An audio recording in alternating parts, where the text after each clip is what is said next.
ಸಮೀಪದಲ್ಲಿರ್ತಕ್ಕಂಥ ಅತ್ಯಂತ ಪೂಜನೀಯರಾದಂಥ ಪರಮಪೂಜ್ಯ ಪೇಜಾವರ ಮಠಾಧೀಶರಾದ ವಿಶ್ವ ಪ್ರಸನ್ನ ತೀರ್ಥರಿಗೆ ಆದಂತಹ ಅವಮಾನಕಾರಿ ಘಟನೆ, ಐಹಿಕ ಘಟನೆ, ಅದರ ಬಗ್ಗೆ ಖೇದವನ್ನು, ನಮ್ಮ ಮನಸ್ಸಿನ ದುಃಖವನ್ನು, ನೋವನ್ನು ಹೇಳುವ ದೃಷ್ಟಿಯಿಂದ ಇವತ್ತಿನ ಪತ್ರಿಕಾಗೋಷ್ಠಿ. ನಾನು ಸ್ವಾಮೀಜಿಯವರ ಬಗ್ಗೆ ಉಡುಪಿಯಲ್ಲಿ ನಿಂತು ಹೇಳಿದರೆ ಸೂರ್ಯನ ಬಗ್ಗೆ, ಅವನ ಪ್ರಕಾಶದ ಬಗ್ಗೆ ಒಂದು ಮಿಡುಕುಳ ಹೇಳಲಾಗ್ತದೆ. ನಾನು ಹೇಳುವ ಅಗತ್ಯ ಇಲ್ಲ. ವಿಶ್ವೇಶ್ವರ ತೀರ್ಥರ ಶಿಷ್ಯರಾದ ವಿಶ್ವಪ್ರಸನ್ನ ತೀರ್ಥರು ನಮ್ಮ ಈ ನಾಡಿಗೆ, ಹಿಂದೂ ಸಮಾಜಕ್ಕೆ, ರಾಷ್ಟ್ರಕ್ಕೆ ನಿರಂತರವಾದಂಥ ಕೊಡುಗೆಯನ್ನು ಕೊಟ್ಟಂತಹ, ಸಮಾಜಕ್ಕೆ ಬಹಳ ಹತ್ತಿರ ಇರತಕ್ಕಂಥ ಒಬ್ಬರು ಸಂತರು. 23/11/2024 ಬೆಂಗಳೂರಿನ ವಿ ಪುರಂನ ವಾಸವಿ ವಿದ್ಯಾ ನಿವೇಶನ ಸಭಾಂಗಣದಲ್ಲಿ ಸುಮಾರು 50ಕ್ಕಿಂತಲೂ ಹೆಚ್ಚು ನಾಡಿನ ವಿವಿಧ ಸಂತರು ಸೇರಿ ಚರ್ಚೆಯನ್ನು ಮಾಡಿದರು. ಬೇರೆ ಬೇರೆ ಭಾಗದಿಂದ ಬಂದ ಈ ಸಾಧುಗಳೆಲ್ಲ ಹೇಳಿದ್ದೇನು ಅಂತಂದರೆ, ಸಮಾಜವನ್ನು ಒಡೆಯುವಂಥ ಒಂದು ಷಡ್ಯಂತ್ರ ನಡೀತಾ ಇದೆ. ವಕ್ಫ್ ಬೋರ್ಡ್ನಿಂದ ಕೇವಲ ಕೃಷಿಕರಿಗೆ, ಬಾಕಿ ಭೂಮಾಲಕರಿಗೆ ಮಾತ್ರ ಅಲ್ಲ, ನಮ್ಮ ದೇವಸ್ಥಾನಗಳಿಗೆ, ಮಂದಿರಗಳಿಗೆ, ಮಠಗಳಿಗೆ ಎಲ್ಲ ಹಾನಿ ಆಗ್ತಾ ಇದೆ. ಇದರ ವಿರುದ್ಧವಾಗಿ ನಾವು ಧ್ವನಿ ಎತ್ತಬೇಕು. ಆ ರೀತಿಯಲ್ಲಿ ಚರ್ಚೆಯೆಲ್ಲ ಮಾಡಿ ಒಂದು ತರಾವನ್ನು, ಮನವಿಯನ್ನು ತಯಾರು ಮಾಡಿ, ಆ ಮನವಿಯಲ್ಲಿ ಬೇರೆ ಮುಖ್ಯವಾಗಿ ನಮ್ಮ ಸಂವಿಧಾನದ ಬಗ್ಗೆ ಏನೂ ಹೇಳಿಲ್ಲ. ಸಂವಿಧಾನದ ಬಾಹಿರವಾದಂಥ ಚಟುವಟಿಕೆ ನಡೀತಾ ಇದೆ ಅನ್ನುವಂಥದ್ದನ್ನು ಹೇಳಿದರು ಹೊರತು ಸಂವಿಧಾನವನ್ನು ಬದಲಾವಣೆ ಮಾಡ್ತೇನೆ ಅಂತ ಎಲ್ಲಿಯೂ ಹೇಳಿಲ್ಲ. ಇನ್ನೂ ಕೆಲವು ವಿಚಾರವನ್ನು ಹೇಳಿದ್ದಾರೆ. ಸಾಮಾಜಿಕ ಸಮಸ್ಯೆ.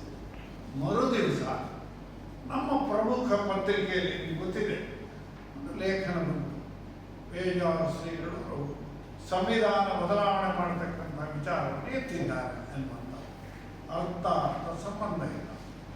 ಬಂಧುಗಳೇ, ಸಾಮಾನ್ಯವಾಗಿ ಪ್ರಮುಖ ಪತ್ರಿಕೆಗಳಲ್ಲಿ ಒಂದು ವಿಚಾರ ಮಾಡಿದರೆ ಜನನಂತ ಯಾವುದೋ ಪೀತಪತ್ರಿಕೆಗಳ ವಿಷಯ ಬಿಡಿ, ನಮ್ಮಲ್ಲಿರುವ ದಿನಪತ್ರಿಕೆಗಳು, ಪ್ರಖ್ಯಾತ ಪತ್ರಿಕೆಗಳು ಅದರಲ್ಲಿ ಬಂದಾಗ ಸತ್ಯ ಇರುವುದು, ನಿಜ ಇರುವುದು ಎನ್ನುವಂಥ ಭಾವನೆ ಮಾಡ್ತಾರೆ. ಇದರ ನಂತರ ಸ್ವಾಮಿಗಳ ಬಗ್ಗೆ ಅವಹೇಳನಕಾರಿಯಾಗುವಂತಹ ನೂರಾರು ಘಟನೆಗಳು, ಯೂಟ್ಯೂಬ್ಗಳು, ಇನ್ನೊಂದು ಫೇಸ್ಬುಕ್ಕಿನಲ್ಲಿ ಬೇರೆ ಬೇರೆ ಪ್ರತಿಭಟನೆಯಲ್ಲಿ ದಲಿತರ ವಿಚಾರವಾದಂಥ ವಿಚಾರ ನಡೆಯಿತು. ಮಾಡ್ತಾ ಇದ್ದೀವಿ. ಸಿಎಂ ವಿರುದ್ಧನೂ ನಾವು ಬೇಕು. ಸಿಎಂ ವಿರುದ್ಧ ಮೀಡಿಯಾಗಳ ಬಗ್ಗೆ ಮಾತ್ರ ಉಂಟು, ಸಿಎಂ ಬಗ್ಗೆ ಇಲ್ಲ. ಈಗ ಸ್ವಾಮಿಗಳು ಹೇಳಿದಾಗೆ ಸಿಎಂನ ಹೇಳಿಕೆಯಿಂದ ಅದರ ಪ್ರಚಾರ ವ್ಯಾಪಕ ಆಯಿತು ಅಂತ ನಾವು ಸ್ವಾಮಿಗಳ ಸಿಎಂ ಹೇಳಿದ್ರು ಖಂಡನೆ ಮಾಡ್ತೀವಿ, ಅವ್ರ ಮೇಲೆ ಆಕ್ಷನ್ ಬೇಕು. ಅದು ಒಂದು ಭಾಗ. ಇನ್ನೊಂದು, ಈಗ ಘಟನೆ ನಡೆದು ತುಂಬಾ ದಿನ ಆಯಿತು, ಇಷ್ಟು ತನಕ ಯಾಕೆ ವಿಶ್ವ ಪರಿಷತ್ ಪ್ರತಿಕ್ರಿಯಿಸಿಲ್ಲ ಅಂತ ಹೇಳಿದ್ರು. ಕಾನೂನು ಹೋರಾಟ ಮಾಡ್ಲಿಕ್ಕೆ ನನ್ಗೆ ಅದೊಂದು ಚಿಕ್ಕ ವಿಷಯ, ಅದೇ ನನ್ನ ಕೆಲಸ ಅಲ್ಲ ಅಂತ ಹೇಳಿದ್ರೆ, ಅದು ವಿಶ್ವ ಹಿಂದೂ ಪರಿಷತ್ ಮಾಡ್ಬೋದಿತ್ತು. ಆ ಕಾರ್ಯಕ್ರಮ ನಡೆಸಿದ್ದೇ ವಿಶ್ವ ಹಿಂದೂ ಪರಿಷತ್ತು. ಆ ರೀತಿಯಲ್ಲಿ ಹೇಳಿಕೆ ಕೊಡಲಿಲ್ಲ ಅಂದ್ರೆ ಇಷ್ಟು ದಿನ ಕಾಯ್ಬೇಕಿತ್ತ ಅಂತ ಕಾನೂನು ಹೋರಾಟ ಕೊಟ್ಟಿದ್ದೀವಿ. ನಾವು ಹೇಳಿಕೆಯನ್ನು ಕೊಟ್ಟಿದ್ದೀವಿ. ನಮ್ಮ ಪ್ರಾಂತ ಸಹಕಾರ ಶರಣ್ ಅವರು ಅಲ್ಲ ಹೇಳಿಕೆ ಕೊಟ್ಟಿದ್ದಾರೆ. ನಾನು ಕಾನೂನು ಹೋರಾಟದ್ದು ಒಂದು ನಾವು ವಕೀಲರನ್ನು ಕನ್ಸಲ್ಟ್ ಮಾಡಲಿಕ್ಕೋಸ್ಕರ ನಾವು ಸ್ವಲ್ಪ ಸಮಯ ತೆಗೆದುಕೊಂಡಿದ್ದೀವಿ. ನಾವು ಈಗ ತೆಗೆದುಕೊಡ್ತೀವಿ, ನಾವು ಆಕ್ಷನ್ ತೆಗೆದುಕೊಡ್ತೀವಿ. ನಾವು ಕಾನೂನು ಮುಖಾಂತರ ನಾವು ಪ್ರಮಾಣ ತೆಗೆದುಕೊಡ್ತಾ ಇದ್ದೀವಿ. ಯಾವ ರೀತಿ ಕ್ರಮ ತಗೊಳ್ಬಹುದು ನಾವು ಮಾತಾಡ್ತಿದ್ದೀವಿ. ಅದನ್ನು ಇನ್ನೂ ಆಗ್ತಿಲ್ಲ, ಹೇಳ್ತಾ ಇದ್ದಾರೆ. ಇವತ್ತು ಹೇಳ್ತಾರೆ ನಮಗೆ ಏನೇನು ಯಾವ ರೀತಿ ಮಾಡಬೇಕು, ಯಾವ ಪ್ರೊಸೆಸ್ ಮಾಡಬೇಕು ಅಂತ ಹೇಳ್ತಾರೆ. ಅದನ್ನು ಮತ್ತೆ ಹೇಳ್ತಾರೆ. ಆಮೇಲೆ ನಿಮಗೆ ಹೇಳ್ತೀವಿ. ಉಡುಪಿ ಎಸ್ಪಿಗೆ ಮನವಿ ಕೊಟ್ಟಿದೆ ಇವತ್ತು. ಹೌದು, ಉಡುಪಿ ಮತ್ತೆ ಬೆಂಗಳೂರಲ್ಲಿ ನಿನ್ನೆ ಡೈರೆಕ್ಟರ್ ಆಫ್ ಜನರಲ್ ಪೊಲೀಸ್ ಅವ್ರಿಗೂ